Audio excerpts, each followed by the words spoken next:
নাসিরউদ্দিন হোজ্জা একবার রাতের বেলায় ল্যাম্প পোস্টের নিচে অনেকক্ষণ ধরে কিছু একটা খুঁজছিলেন। এক ভদ্রলোক আসলো, এসে জিজ্ঞেস করলো, হোজ্জা সাহেব কি খোঁজেন? বললো, আমি তো আমার বাসার চাবিটা হারিয়ে ফেলছি। তো সে সহ অনেকক্ষণ খোঁজাখুঁজি করলো, খোঁজাখুঁজি করার পরে জিজ্ঞেস করলো, হোজ্জা সাহেব পাচ্ছি না তো, কোথায় হারালেন মূলত? বললো, ওইখানে। তো ওখানে না খুঁজে এখানে খুঁজছেন যে? আরে ওখানে তো অন্ধকার, এখানে ল্যাম্প পোস্টের আলো আছে, এই কারণে এখানে খুঁজছি। বেশিরভাগ ক্ষেত্রে আমরাও আমাদের লাইফে যে জায়গায় মেইন প্রবলেমটা, ওই জায়গায় সমাধানটা না করে যেখানে প্রবলেমের কোনো আদ্যপান্তই নাই ওখানে এসে আমরা আমাদের সময় এবং শ্রমটাকে ব্যয় করে ফেলি।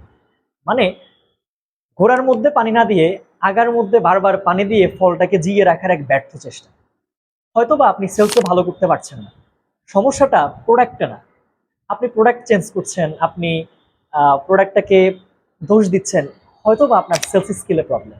আপনি হয়তোবা টিমটাকে লিড দিতে পারছেন না, রাগ করে টিমই ছেড়ে দিচ্ছেন। কিন্তু আপনি হয়তোবা একটু এই টিমটাকে কিভাবে লিড দেওয়া লাগে, এই টিম লিডারশিপটার উপরে একটু স্কিল আপ হয়ে গেলে আপনি হয়তো এটা পেরে যাইতেন। আপনি হয়তো কমিউনিকেশনে ভালো করছেন না, এটা চিন্তা করে নিজেকে ইন্ট্রোভার্ট করে দিয়ে কমিউনিকেশনে বন্ধ করে দিয়েছেন। কিন্তু কমিউনিকেশন স্কিলটাতে যদি আপনি আয়ত্ত করে ফেলতেন, আপনিও হয়তো বা কমিউনিকেশন মাস্টার হয়ে যেতেন। সো আজকে থেকে চেষ্টা করবেন মেইন প্রবলেমের রুট কজটা খুঁজে বের করে ওই জায়গাটার মধ্যে সলিউশনটা নিয়ে আসার জন্য। কিন্তু যদি আপনি মেইন জায়গাটার মধ্যে ফোকাস পয়েন্টটা না রাখেন, তাহলে কিন্তু আসল সমাধানটা বেশিরভাগ ক্ষেত্রে আমাদের জন্য অধরাই থেকে যায়।